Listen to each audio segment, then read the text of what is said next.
भी चले साथ हम दोनों। जिंदगी की किताब जब हम उसे पलटते हैं ना तो कुछ पन्ने होते हैं जो थोड़े ज्यादा चमकीले लगते हैं, थोड़े ज्यादा रंगीन। और अक्सर वो पन्ने बचपन के होते हैं, है ना? हाँ बिल्कुल। वो दौर जब दुनिया थोड़ी सरल सी थी, खुशियां मतलब छोटी छोटी चीजों में मिल जाती थी। सही बात है। और रिश्ते बहुत सीधे, बहुत सच्चे लगते थे। हाँ। आज हम इसी दौर की कुछ यादों और एहसासों में गोता लगाने वाले हैं। अच्छा। हमारे पास कुछ जैसे व्यक्तिगत निबंध हैं, कुछ संस्मरणों के अंश है और बचपन के रिश्तों पर कुछ मनोवैज्ञानिक टिप्पणियां भी हैं। इनके जरिए हमारी कोशिश रहेगी कि बचपन की नजर से दोस्ती, वफादारी, अपनेपन का असली मतलब समझे। ये वाकई एक दिलचस्प पड़ताल है, क्योंकि ये सिर्फ मीठी यादें नहीं है असल में। हाँ, बचपन की ये अनुभव, ये रिश्ते, चाहे वो दोस्तों के साथ हों या परिवार के साथ या मान लीजिए पालतू जानवरों के साथ, ये अनजाने में ही हमारे मन पर एक गहरी छाप छोड़ जाते हैं।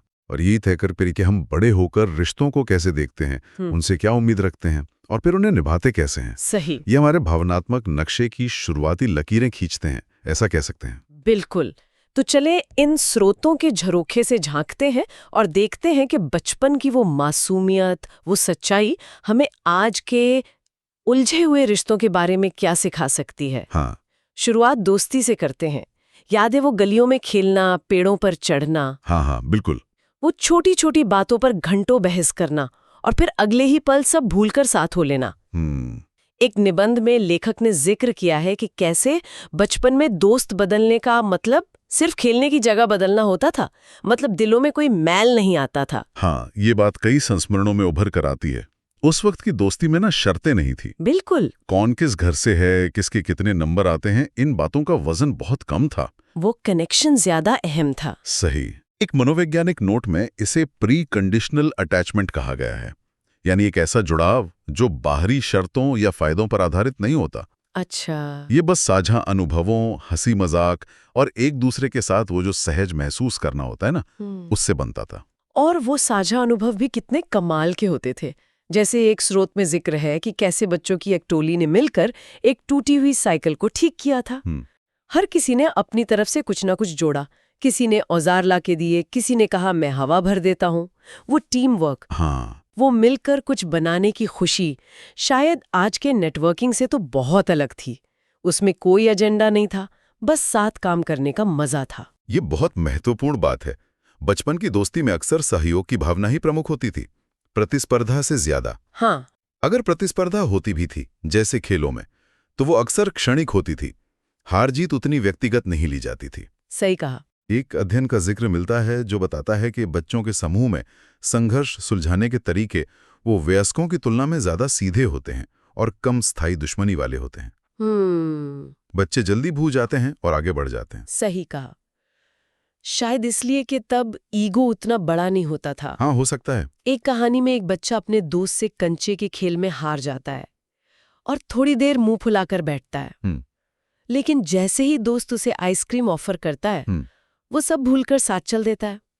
ये छोटी सी बात दिखाती है कि रिश्ते तब कितने तरल थे, कितने लचीले। बिल्कुल। कोई हिसाब किताब नहीं कि मैंने पिछली बार क्या किया था, तुमने क्या किया था।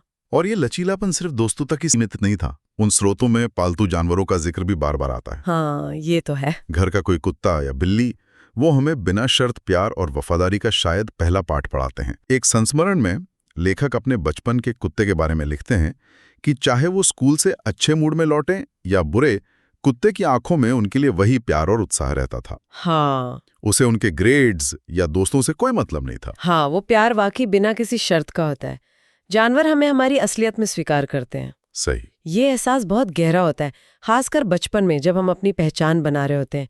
ये हमें सिखाता है कि हमें प्यार पाने के लिए हमेशा कुछ बनना या कुछ करना जरूरी नहीं है। बिल्कुल। बस होना ही काफी है। बिल्कुल। ये अनकंडीशनल पॉजिटिव रिगार्ड का अनुभव है, जिसे मनोविज्ञान में व्यक्तिगत विकास के लिए बहुत जरूरी माना जाता है। अच्छा। पालतू जानवरों के अलावा परिवार के कुछ सदस्य भी अक्सर ये भूमिका निभाते हैं, जैसे दादी नानी की गोद। हाँ। जहां हमेशा सुरक्षा और स्नेह मिलता था, चाहे हमने कितनी शरारत क्यों ना की हो। सही बात है। या फिर माता पिता का प्यार, जो कई बार डांट या अनुशासन के रूप में जाहिर होता था, लेकिन उसके पीछे की चिंता और परवाह हम बाद में समझ पाते हैं। हाँ, माँ की डांट एक निबंधकार ने लिखा है कि बचपन में लगता था माँ दुनिया की सबसे सख्त इंसान है, लेकिन बड़े होकर समझ आया कि उनकी वो सख्ती दरअसल हमारी सुरक्षा की चिंता थी।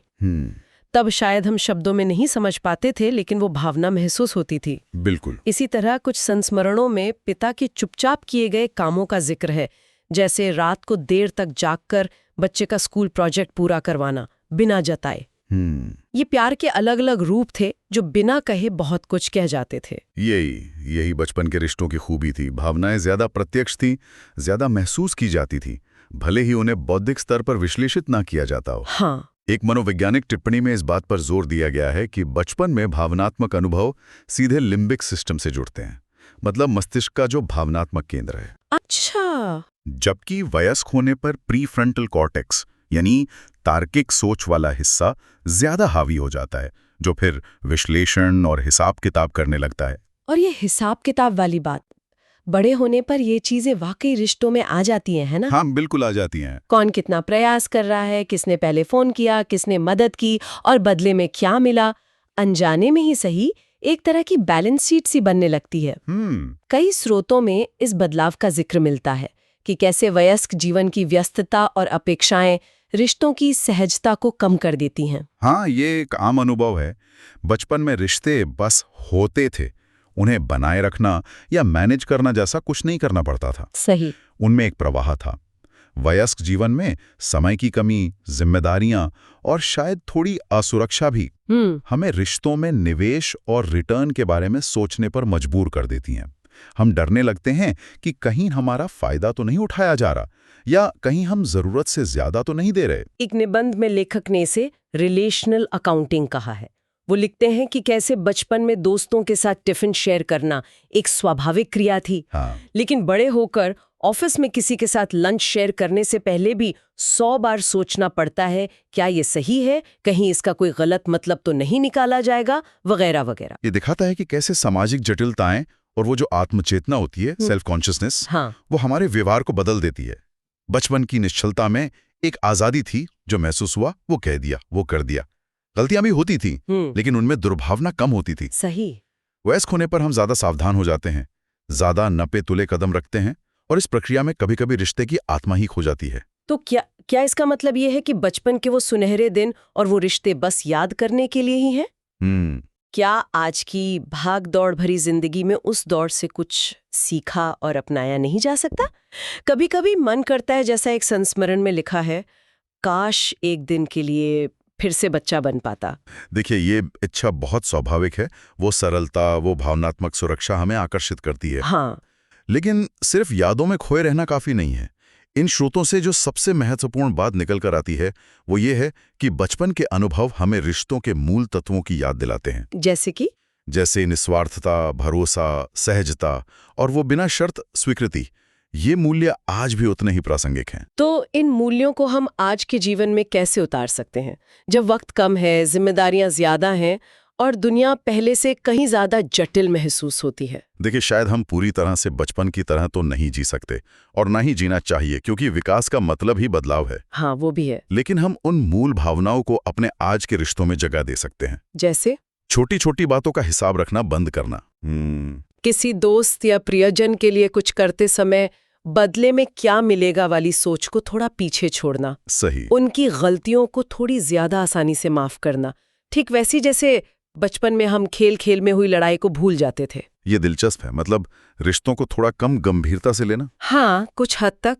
एक निबंध में सलाह दी गई है कि कभी-कभी अपने दोस्तों या परिवार के साथ बस यूं ही बिना किसी एजेंडा के वक्त बिताना चाहिए, जैसे बचपन में खेलते थे। कोई मकसद नहीं, बस साथ होने का आनंद। बिल्कुल। और उन पुराने रिश्तों को फिर से जीवित करना भी महत्वपूर्ण हो सकता है। अच्छा। हाँ, कई स्रोतों में पुराने दोस्तों से दोबारा जुड़ने के अनुभवों का जिक्र है। सालों बाद बात करने पर अक्सर पता चलता है कि वो बचपन का कनेक्शन कहीं ना कहीं अब भी मौजूद है। किसी पुराने दोस्त को फोन करना या किसी रिश्तेदार से बिना किसी खास वजह के मिलना, ये छोटे कदम उन भूली हुई भावनाओं को ताज़ा कर सकते हैं। तो कुल मिलाकर संदेश ये है कि जीवन की असली दौलत शायद बैंक बैलेंस या करियर की ऊंचाइयों में उतनी नहीं है, हाँ, जितनी उन मासूम रिश्तों और उनसे जुड़ी यादों में है। वो एहसास जो हमें इंसान होने का मतलब समझाते हैं। निश्चित रूप से। भौतिक चीजें तो अस्थायी होती हैं, लेकिन गहरे मानवीय संबंध और उनसे जुड़ी सकारात्मक भावनाएं हमें जीवन भर सहारा देती हैं। सही। वयस्क जीवन के हिसाब किताब वाले रिश्तों और बचपन की निस्वार्थता के बीच का अंतर हमें ये याद दिलाता है कि रिश्तों की बुनियाद लेन देन पर नहीं, बल्कि सच्चे स्नेह और भरोसे पर टिकी होनी चाहिए।